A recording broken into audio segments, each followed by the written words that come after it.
Okay, hey guys, so kind of been trying to think of something new to do since the tank is not really doing anything new or exciting. It's kind of on autopilot, and you guys have seen it many times. The photos are not changing that much. So I kind of thought it was time for a video, but then I figured let's do something different. I've never done a narrated video, so I'm going to let you guys watch me feed the fish and kind of walk you through the tank and the system and stuff. And hopefully that makes things a little more interesting. So to start out with, the fish are convinced that it's time for me to feed them, as you can tell. They're all begging pretty good right now. So here's Falcor, having his usual feeding time fit. There's the Antenata out for feeding. Mushu's up here hanging out, waiting for his food. Well, the Tang was front and center. I think I just spooked her. Clowns are about the only ones that are not giant beggars. And, of course, Draco, the biggest beggar of them all, is always right up at the front glass. Oh, here's the Tang. She's ready for some mysis, too. So, there you guys go.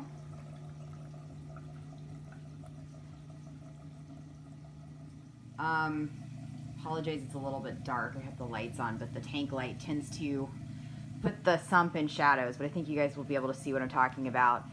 So to start off with, obviously here's the kind of full view of the sump and everything all crammed in there. Got lots of wires and lots of tubing. I put these nice little shelves on the doors to hold some of my supplies, and then I have a fun little chart of like the proper levels of all the different parameters. Oh, also here's Lily. She's like, why is there a video and what's happening? So say hi, Lily. Lily, say hi. No? No, okay. She's going back on her kitty hammock. All right, you stay over there. I'm gonna film. Okay, so starting off, I have all the electrical is up on this top left side here. Well, most of the electrical. So we've got a power bar here. That's labeled, and I've used this power strip that has switches so I can turn each one off without unplugging anything. We've got the controller for the heater, and we've got the two MP10 controllers, and then back up behind me I have my second power bar, which also has the nice switches and labels for everything mounted. The only other controllers that are on the other side are over here, and that's the auto top-off controller is over here on this side, and we've got the Jabo DC return pump controller is over here, which is nice because it has that nice little feed button that turns it off for 10 minutes while I'm feeding and then turns it back on automatically. There's a WP10 wave maker controller over there that I'm not actually using currently because that power head went out. It was the one I was using in my mixing station. So anyway, here is the drain that comes into the sump.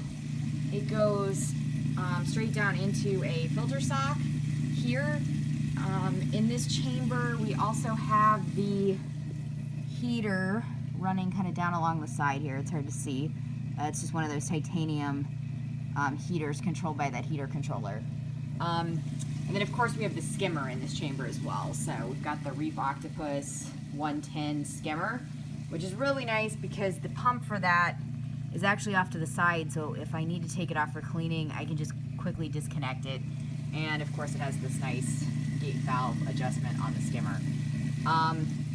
And then I ended up taking my reactor off of the return pump because I needed more flow for it for the bio pellets. So this is one of those two little fishies Phosphman reactors. As you can see, I'm getting pretty good tumbling of the bio pellets now that it's on its own pump. And that pump is actually sitting directly on top of the skimmer pump. So we got a little cramped for space now, but everything is still reasonably well organized and way better than my previous system, so not too bad. And of course here is my fancy schmancy Refugium light, and the only reason I have such a fancy light is because I had it on hand. This was off the Seahorse tank. The Refugium is down in here, and it's hard to see, but there is a small frag rack in there for some things, but I have most of the frags up in the display right now because I had too many for the little frag rack that fits in here. And then we got the bubble trap, and then of course we have the return pump that is growing coralline algae like crazy. And then my float switch is in here. as well as a titanium grounding probe back there that's hard to see. And then here's my holder for all of my auto top-off tubing and the dosing tubing. And then of course this chamber over on the far right is my auto top-off water, which clearly needs to be refilled. But this is my reservoir for top-off water. And then, like I said, these are the controllers for a few other things. And then up here is actually the doser. So it's the 4-channel doser. And then the dosing containers for this are actually down. Let me see if I can even show you. I don't even think you guys are gonna be able to see them, kind of, maybe. They're these nice little containers. They're actually cell culture flasks that we use in lab, but they're actually really good for holding the stuff. They're slid down the side here next to the sump. All right, and since I showed you guys the actual sump, I will also show you the plumbing in a little more detail. So here's the drilled overflow. So there's the bulkhead. Got a quick disconnect here in case there's any issues. And of course that's that drain line that goes down into the sump. Ignore the cat hair that's stuck in the tangle of cords. This is the wonders of having a cat. And then if we go over to the other side, this is the return plumbing. So we've got the return lock line nozzle here, and of course that has a nice valve, and that's also a quick disconnect fitting as well in case there's an issue, and that goes back down right to the return pump. And then actually right here on the floor next to the tank, this is my water mixing bucket, or Tupperware, which has made life a lot easier. It holds like right at 10 gallons. I think it's 13 gallons total, but obviously you can't fill it 100% up. It's hard to see because it's dark, but I've got a heater and a power head in here, and then I just have water mixing ready to go at pretty much all times. So that works out well for water changes. Hard to do things one-handed. So yeah. Okay, so we're ready to feed, so I'm gonna go ahead and turn off the return pump, and I'm just gonna do that by hitting that feed button real quick, which is the wonders of DC pumps. This way I don't have to remember to turn it back on. It does it automatically. Oh, and also, while I'm thinking about it, I do have the skimmer has its own little float switch here, so that when I turn off the return pump in a moment, when this water level rises, the skimmer will shut off too, and then come back automatically with the pump, so that's really nice. So feeding is super easy. Okay. Excuse the shaky video. It is really hard to hold the phone one-handed while also trying to feed the tank and do everything, so hopefully nobody gets motion sick. But I thought it'd be kind of fun to actually see everything. So first off, we've got my screen lid here. I actually have it attached with Velcro to the rim so that the eel cannot push it up, since they're kind of escape artists. So it just lifts off with a little bit of force. Get that out of the way. Again, sorry, I'm trying not to make you guys motion sick. Here's my overflow box. It's a little noisy at the moment because I just cleaned out the Inca-Mat that's in it. And when it's really, really clean, it makes gurgly noises, but as it gets kind of dirtier, it actually gets really quiet. So it's a little loud at the moment. Okay, so here's the tank. I actually set the food up here on top of my light. It actually works as a very nice shelf. We've got, this is leftover stuff from the other night. This is like half a cube of mysis that I have thawed.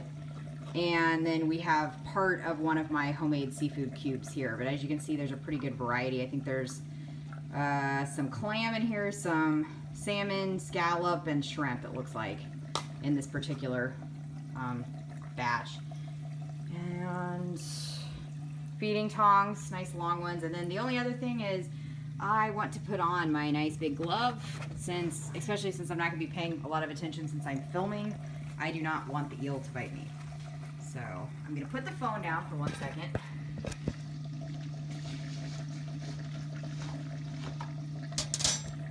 Okay, we have on the nice big glove now.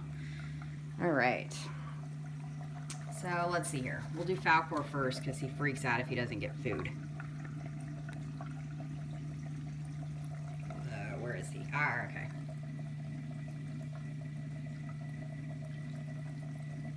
Alright, so Falcor just got a nice big chunk of salmon.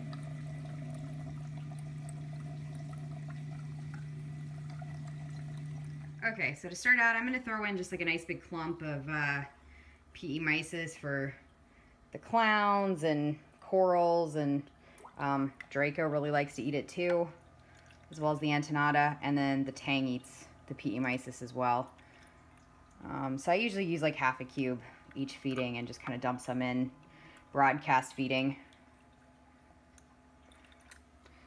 So we also feed the big chunks of food for Mushu and Falcor, especially the eel and the Fu Manchu. Although Draco and the Antenata are getting big enough that they eat smaller chunks of this stuff as well for variety with their PE mysis. So, oh, where did Falcor just go? So here we're going to give him a nice big piece of clam. So there's his big piece of clam. You can see the Antenatas come out now that I had thrown in that mysis. And then, of course, Falcor just always wants more food. So,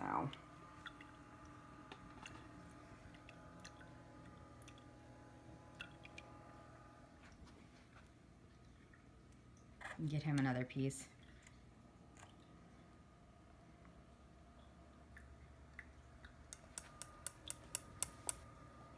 Okay, so like I said, the Antenata and Draco are taking nice little chunks of things now. So that was some scallop that she just took, and I will give Draco a piece as well.